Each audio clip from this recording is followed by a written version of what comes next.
The Son of Man goeth, as it is written of him. But woe unto that man, by whom the Son of Man is betrayed. And it had been good for that man, if he had not been born. He said it'd been better off if this guy, that Christ said that. It would have been better off if he never came to this earth. Can you imagine Christ making a statement like that? So Christ know that this guy is finished. He'd have been better off not even coming to the dinner.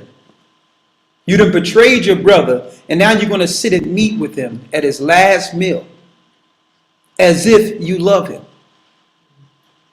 And many of us do it all the time. We'll feel a certain type of way about a person and sit down and drink and have food with this person, knowing in your heart you can't stand a person. And actually breaking bread is spiritual. And you're sitting there, the person pouring wine for you and all that. You look at him.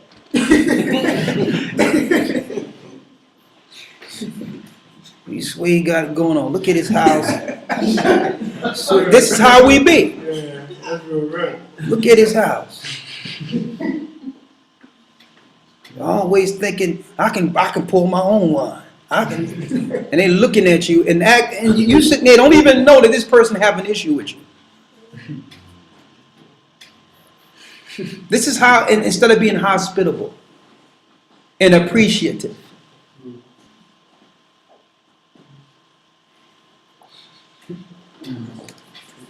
you can't do that. You can't be sitting at me.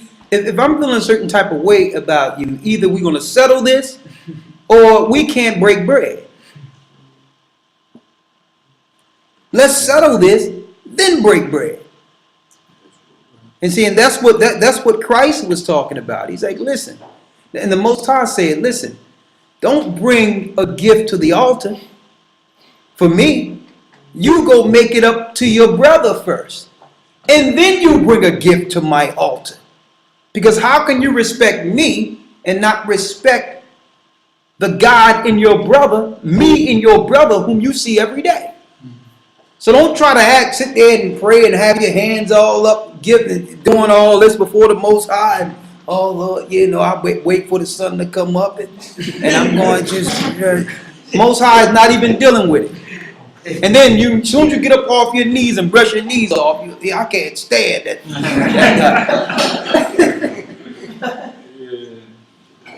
You understand?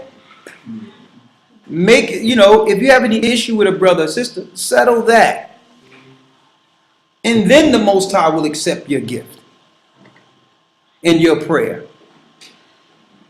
And that's why it says in the Lord's Prayer, the Most High will forgive you as he will forgive your trespasses as you forgive your brother trespasses. So as much as you can forgive is the level of forgiveness that's given.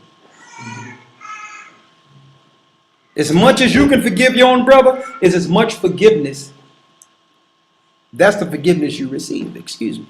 That's what it says. Forgive our debts as we forgive our debtors. That's the way it is. Right? Read on. Verse 25. Then Judas, which betrayed him, answered and said, Master, is it I? Now why would he ask this question? Master, is it me? Like you really don't know, man. Did someone tell you that I just went and got 30 pieces? Is it me? He's feeling guilty. He's sweating at the table and everything. Feeling guilty. Man, did somebody tell him? Christ knew when he did it. And you know what? It wasn't always in his heart. It wasn't always in his heart. It wasn't.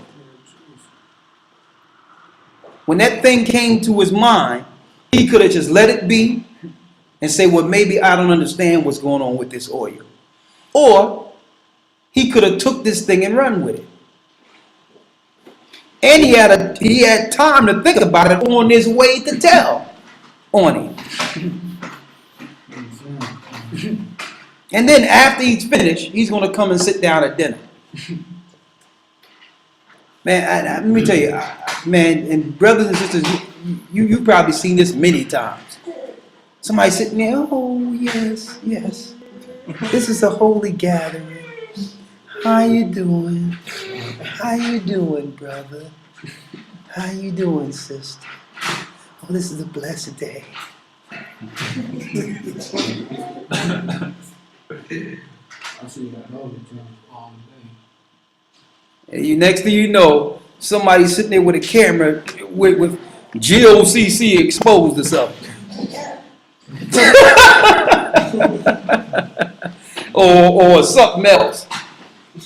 You understand? Or you're the same people. Read on. Let's get through it. He said unto him, thou hast said. Verse 26. As they were eating, Yeshua took bread, blessed it, and brake it, and gave it to the disciples, and said, take, eat, this is my body. And he took the cup, and gave thanks, and gave it to them, saying, drink this Not all. yet. Go ahead. Is that all the readers? You reading? You good? Okay. What verse are we at here? Verse 28. Well, let's finish it up. Verse 28. For this is my blood of the New Testament, which is shed for many for the remission of sins. So as the blood was on the door in the Old Testament, Christ's blood sacrifice is the Passover now. That if we have the blood on our hearts upon his return, he'll pass over. Same significance. Right? Read. Verse 29. But I say unto you, I will not drink henceforth of the fruit of the vine, until that day when I drink it new with you in my Father's kingdom. Verse 30. And when they had sung an hymn, they went out into the Mount of Olives.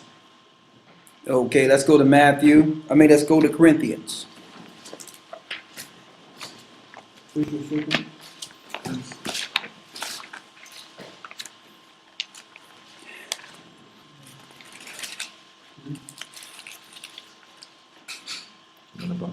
Yeah. It's 11? Yeah. Mhm. 1 Corinthians 11, right? Let's get it. Right. Yeah. You can finish. 1 Corinthians 11, let's start off with it. 1 Corinthians chapter 11, verse 17. Now in this that I declare unto you, I praise you not, that ye come together not for the better, but for the worse. So that means not just come together for good times, but come together for when things aren't as good. Read. Verse 18. First of all, when ye come together in the church, I hear that there be divisions among you, and I partly believe it. So he's saying, when you come together, there's some divisions amongst you, and he partly believe it. So now Paul is paralleling. Now Paul is paralleling that seat at Passover night again. He's paralleling that. Because there was a division at the Passover table. There was a division at the Passover table. You understand? Read. Verse 19. For there must be also heresies among you, that they which are approved may be made manifest among you. He says, because there's going to be heresies among you. For they which are approved, read, May be made manifest among you. may be made manifest among you. What that means? The Most High will allow the heresies to happen amongst a church or amongst brethren, so that those that persevere can come to the fullness. He will allow these things to happen. What is a division? A division usually starts with someone who comes and want a position, or one who may see something or be offended, but instead of dealing with the issue and saying, you know what, let me talk and make sure I'm not misconstruing what I'm seeing and what I'm hearing. Let me talk to the person about the offense. Instead of doing that, they'll sit back now with an evil eye and now sit back from that aspect and start building material and building information and building a case against a brother or sister. Instead of saying, you know what? Let me go talk to my brother or sister to see if this is what I'm really seeing. Because maybe they don't know. Maybe I can help them fix this. And I'm saying this because the spirit of Judas, this is how Judas materialized. You understand? He didn't go to his brother. He went to the enemies of his brother. And a lot of us do that. Well, I can't talk to him. Well, you got other people to talk to besides his enemy? You understand? I can't talk to him or her. So, so I'm going to go to someone's enemy and speak against the brother or sister. So what happens? A heresy or division can start with someone being offended or someone is not doing things the way they would do it. And maybe they're right too. Maybe they are totally correct in their observation that they could do it better. Well, that's what you're here for. That's what you're in position for. Bring what you can do better so that things can be better.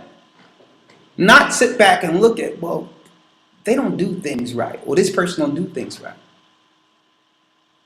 Because what happens? You start building a case against your own brother or sister. Suppose someone sat there. Just think about you for a second.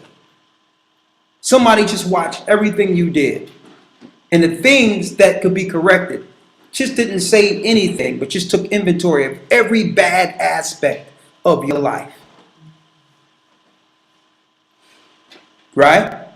They examined you and just took inventory of all the things they feel is negative about you. And not see what the Most High see in you, which is all the things that make you spiritual. You understand? And I'm saying this because all people, everyone on this earth, righteousness together, you put everything you do right together and it will still be dirty rags.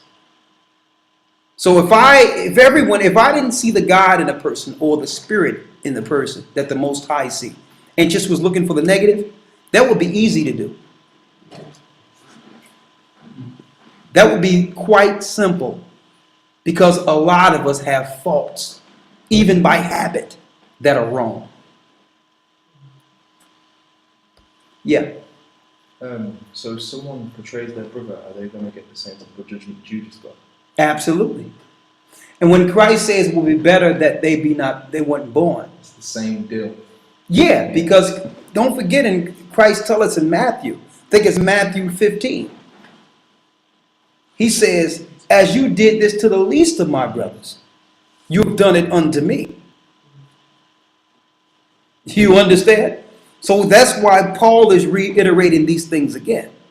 When he talks about division, it's going right back to that Passover table. And it all started with a brother who thought he was right. Something in his heart that he had a stance on that he thought he was right about. That's where it don't start when you're dead wrong. Usually the spirit begins when you feel you are in the right.